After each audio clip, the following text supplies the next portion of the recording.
Guys, welcome to Black Scout Survival Late Night Live. And if you're here, you're a part of the resistance. Now, let me start off with something simple. Wars don't begin with presidents giving speeches. They don't start when Congress votes on things. And they definitely don't start when CNN tells you they've started. Wars begin when money, logistics, and permission quietly line up behind the scene. That's it. That's the formula.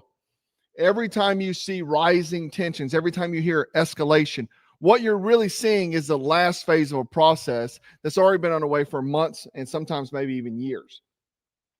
Now, tonight, we're going to cut through and talk about the three things that on the surface look unrelated. Okay. First off, we have U.S. Special Operations aircraft repositioning near Venezuela. A Rothschild interview that accidentally says the quiet part out loud. And very briefly, I'm going to bring up Eric Kirk's situation, which I promise is not the story, but it is illustrative to the big picture. Now, again, I have fallen away from the left versus right paradigm and realized that it's us versus them, right? It's went from being pro-America, right, to pro-themselves. Is what it has been. And this is about how power actually moves. Because once you see the pattern, you really stop being surprised by the outcomes, unfortunately. Now, Venezuela is not about Maduro. Make no mistake. Let's start with what is real. This is not freaking vibes. This is not X threads. This is what you call logistics, right? Now, the U.S. has repositioned assets, special operations aviation assets into the Caribbean region. Okay. What we've got there is CV-22 Osprey, C-17 Global Masters, repeated flights into Puerto Rico, multiple U.S. bases, right? Now, if you don't know what any of those aircraft are for, this part won't make sense, okay? So let me translate. What these aircraft actually mean. The CV-22 is not some show the flag aircraft. It's not humanitarian. It is not there to send a message. It's there for infiltration, extraction, rapid force insertion, hostile environment operations. When you see Ospreys move, you are not seeing politics at all. You're seeing options being placed on the table, okay? Because, and those things are extremely dangerous, by the way. Extremely dangerous. Here's a map, but you can see the positioning of everything happening in the buildup in the Caribbean. This is just kind of give you an overlay. Now, this is military presence as of December 1st, but it'll give you kind of the idea on a map what it looks like. C-17s are worse because they mean sustainment. You're talking fuel, equipment, vehicles, personnel. That means duration, okay? That's not some flyby. This combination historically signals pre-crisis shaping. Not war yet, but the ability to act if the decision is made, okay? Now, we already have ships there with Marines, SEALs on it, and a whole host of other things, as well as logistical support, aircraft, and so on. So what you're seeing is real-time operations being set up. Now, if you look at every modern U.S. intervention, they all follow the same rhythm. Narrative pressure. This is where you have the politicians, the president or whoever stating what they're kind of going to do, the reason behind it. You then have economic pressure, which we've seen with the oil tankers. You have diplomatic isolation, which is trying to happen currently. Then logistics positioning, and then the military option being held in reserve. This happened in Yugoslavia, Libya, Iraq, and Syria. The order sometimes changes, but the messaging doesn't change the freaking aircraft that was put there, okay? Right? So when people say, does this mean we're invading Venezuela? That's the wrong question. The real question is, who benefits if Venezuela destabilizes? Who is positioned to capitalize afterward? Because war is not about destruction. It's not about for the good of the world. Let's be real. What war has been for the good of mankind? Okay. War is about restructuring. Now, if we look at what regime change actually looks like, regime change does not begin with bombs. Bombs are the finale, the firework display. Regime change begins in boardrooms, banks, and bond markets, right? And here's what the uncomfortable truth is that no one likes to say out loud. A government can't survive protests. A government can't survive sanctions. A government can't survive internal unrest. What it cannot survive is financial strangulation paired with elite defection. Okay. This is why Venezuela matters. You're talking oil reserves, geographic leverage, debt exposure, non-alignment with Western financial institutions, which is a huge one. Okay. Huge one. And I've seen some of my guys discuss that in the comments, and they're right on par with that. But again, if you want to look at it from just a broad spectrum of a good thing, you could say geographic leverage for America. You don't want bad guys near your territory. But do you think that's really what it is? Because we have Russia off the coast of Alaska. Okay. I mean, so war is never about morality, right? This is what you would call balance sheet warfare. And when you see special operations aircraft move, historically, it means the financial and political groundwork has already been laid out. The military is the last domino, not the first. See, a lot of people, all the time I hear from every level, when you look at these things, when you talk about war, civil unrest, or anything, actually firing is the last domino. Everything else has been put into place.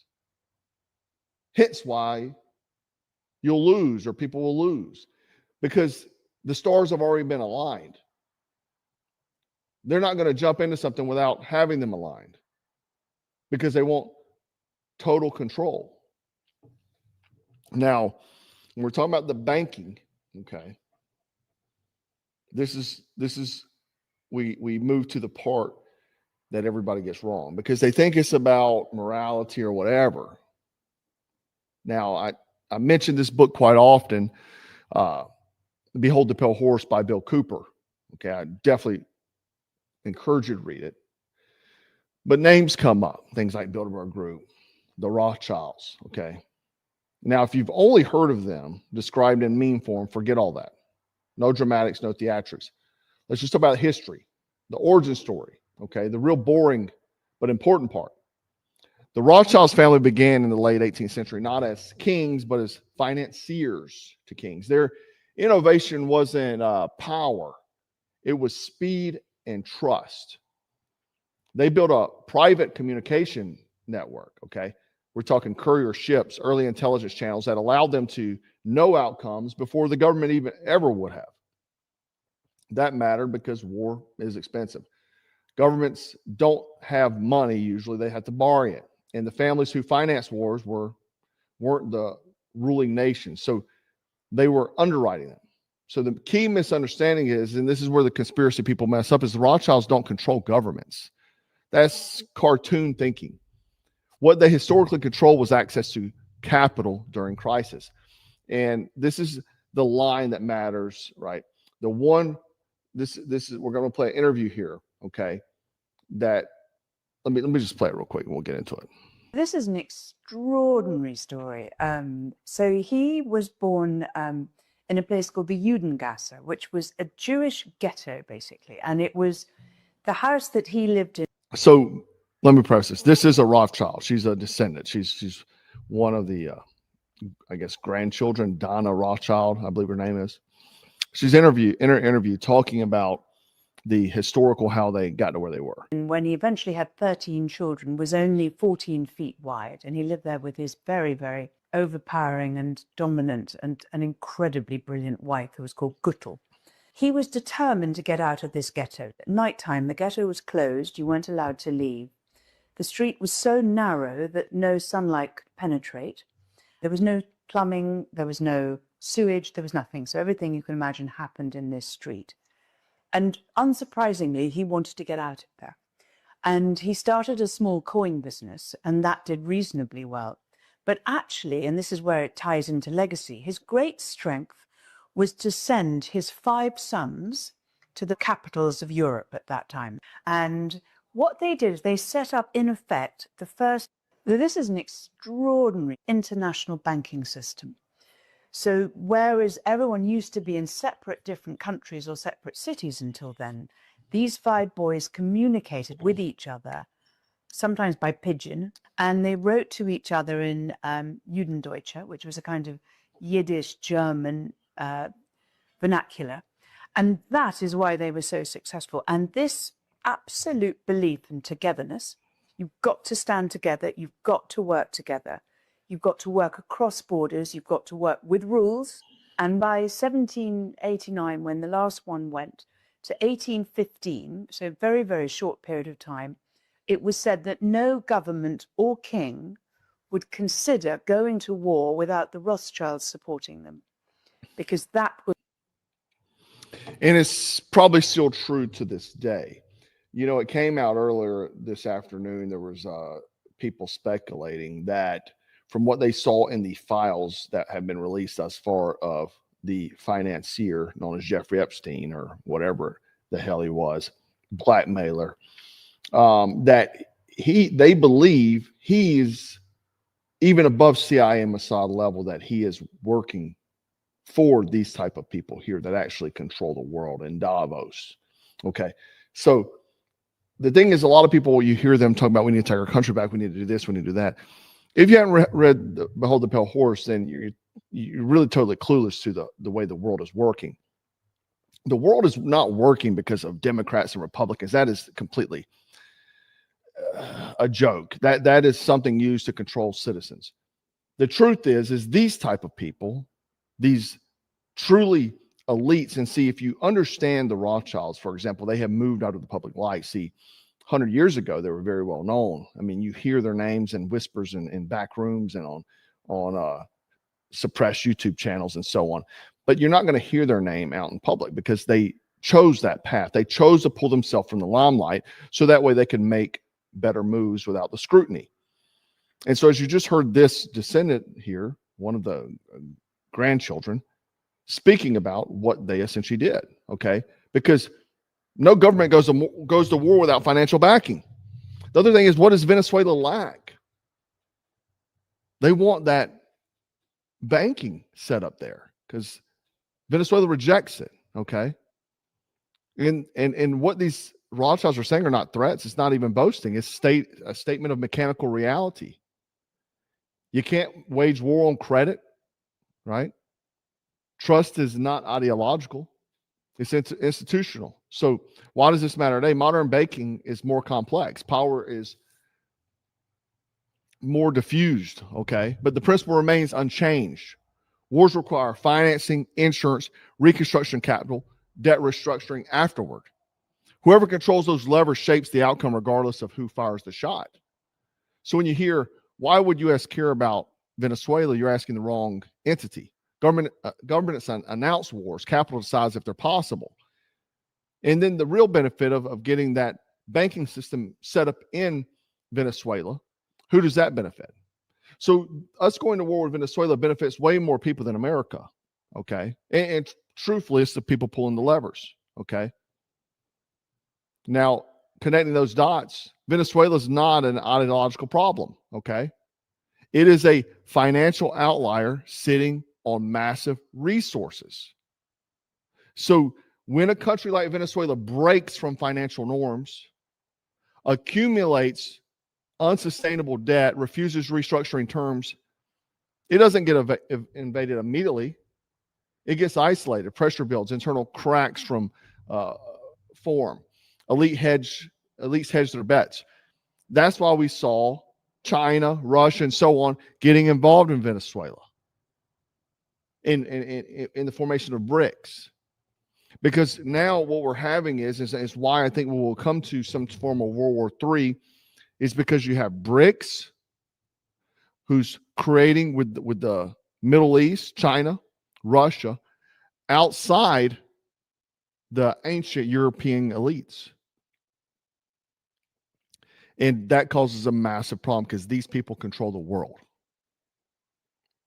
You know, you're talking Bilderbergs, Rothschild, Soros.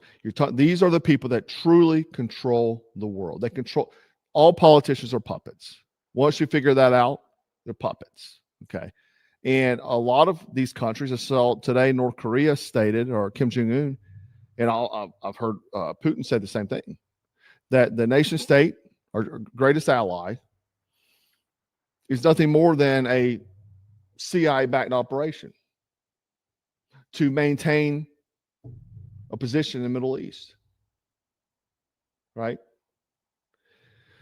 Now, this brings us back to the aircraft. Those Ospreys are not just a decision, they are insurance. They exist so that if the financial and political mechanisms reach their limit, force can be applied without delay. That's not a conspiracy, that's doctrine. And probably what they're hoping is that a peaceful regime change to their proposed puppet, in that way they can go on leading, right? So we don't want to have to use our military there. We're using this now as beating our chest. We want Venezuela. We want to put the banking system in there. They have massive amounts of minerals and oil and so on. We want to get control of those resources. And so do the elites, the ones that are actually in control, not the politicians, the real players, the ones that you'd really have to take your country back. You'd have to get on a jet to go find these guys to go take your country back. Those folks want control there. And like always, they use America to do it. Okay? But if they can position, because they don't like the current guy in charge there, they can remove him, maybe by just him stepping down, him vanishing, some black op military operation. Then they could put their puppet there, kind of like what happened with Zelensky. Okay? Now, why I'm going to speak briefly about Erica Kirk, because it echoes. Situations matter as a micro example about how power thinks. Let me play the clip. Before all of this happened, he had a event where he had some donors at, and one of the first questions they asked was, God forbid if something happens to you, like what would happen next, the turning point? And Charlie made a really interesting point. He said companies, example, Apple, Macintosh, he said they're founder-led. He said, but what I have built will one day, if I'm not around, be vision-led. And he had made mention at the end, Erica will do a great job. So when donors ask what happens if something happens to him, it's not paranoia, it's succession planning, man. They're the people in control. They're the one who's giving the money, right? Corporations, governments, banks, right? And political movements also. Because this is where it gets into the whole, with that situation, it's a parallel on a micro level to the same thing. They want this political movement who's controlled by the donors to ensure their money's safe and they can keep investing to make moves. They're making change. Why do you think a donor invests in some guy that was running a YouTube channel going around to college campuses? Because he was doing the grunt work for them to get the outcome they wanted, to push the propaganda they wanted. Period. And just watch that clip, by the way, just side noted. If resilience were an Olympic sport, man, Erica Kirk will be the strongest widow alive, possibly ever recorded in human history. She didn't shed a tear talking about Charlie Kirk being murdered, right? Unshakable, unbothered, ironclad PR armor, right? But jokes aside, the point is structural. They're not gonna panic. They're gonna prepare at every level. They've got that. These elites have this plan out at every spectrum of our life. Trust me. And the pattern that repeats every single time is financial leverage is applied, narrative justification deployed. We heard about that 9/11, WMDs, and blah, blah, blah, blah, blah. You hear this. Well, the justification, the morality, we have to do it, right? Now they're quietly moving logistics there. Military option held in reserve. By the time the public notices, the decision space has already collapsed. You are not being informed. You're being updated, and usually updated late, right? This channel isn't about fear. It's about literacy. Understanding how power works, right? Doesn't make you cynical. It doesn't make you crazy. It makes you harder to manipulate. That's the thing. Venezuela isn't random. Banking influence isn't mythical. And wars don't start because of speeches or morality. They start because the math finally allows them to. And once you see that, you stop arguing about personalities and red and blue and start watching systems, because systems, not slogans, is what runs the world. And once you understand the system, they lose half the power over you. And that's a serious thing. It's kind of like, I saw a guy comment, and I just want to bring it up, and I appreciate his comment here. He said, you know how I can tell you're real is you're not changing course because of you counts and subscribers. Thank you. I appreciate you, buddy, to see that.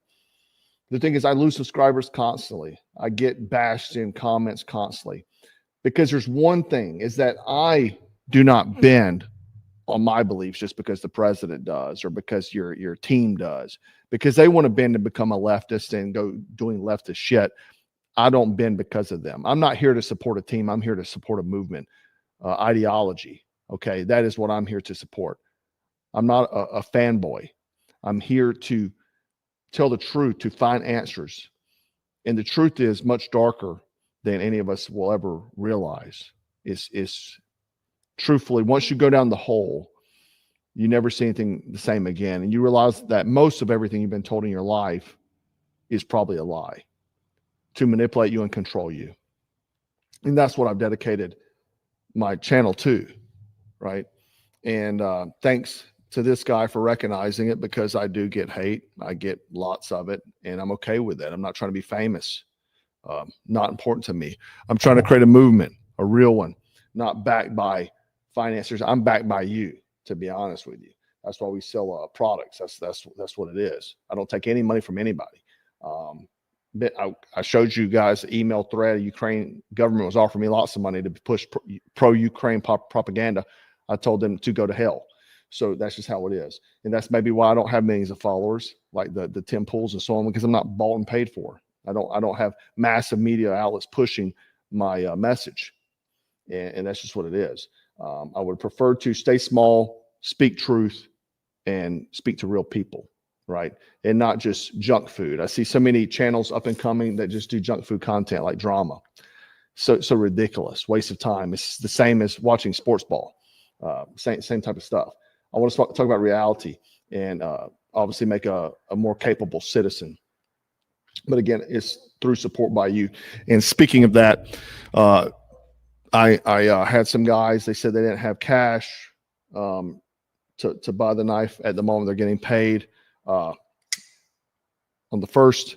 So for the Vector folder, the auto folder here, I'm giving away the grenade brass lanyard bead to those because it has the frag handle there. We were giving away on the first 50 orders, increasing up to the first 150. So go ahead and pick it up. If you need a good auto photo, I like this, man. This blade, this is the one I've been carrying. I mean, I love the contingency out the front, but just this large blade profile, I just like much better. And I just love an auto folder, man. I just really do. It has the locking mechanism there. And a product that I've been working on for like a year and a half, I've been carrying this thing 6 months, is the Gray Man Breacher tool. Okay, it has a nice Kydex sheath, tech lock thingy you can put on your pack, your plate carrier, if you need to go and just get somebody in the head or keeping your vehicle. That's what I do. But it's very sharp blade, extremely sharp. Okay, so you got to be careful with this thing. Blade here, hex tool here, hammer here. You can choke up on it here to do fine work. If you want to go watch some of my old videos where I'm using axes and stuff, you can, use this thing essentially like a knife, right? You can obviously fight with it. And then it has a pry tool below and nail puller. So that's why we call it the breaching tool if you need to get in or out of something. This is it. This is it, guys. I love this thing. It's a concept I had for years, but finally put it to life. I wanted to make it compact enough, one, to be able to swing. It has holes here, so you can put a lanyard on here to help you get more momentum and things. But it's something I wanted for a long time. Small, so you can put it in a pack and carry it every day, or just carry it on your vehicle. You can, obviously twist around the tech lock, so you can put on your belt horizontal if you need to, and whip that thing out and go to work, like scout carry type stuff. Anyway, let you know about that. But guys, what are your thoughts on this? I think we're closer to it, and the way the world is separating by the financial institutions, because everything's run on money. Power is money. Let's be real with ourselves. Anyway, guys, let me know your thoughts below. And as always, stay frosty, stay straight, and always stay dangerous. Black Scout out. 2, 3. 1, 2.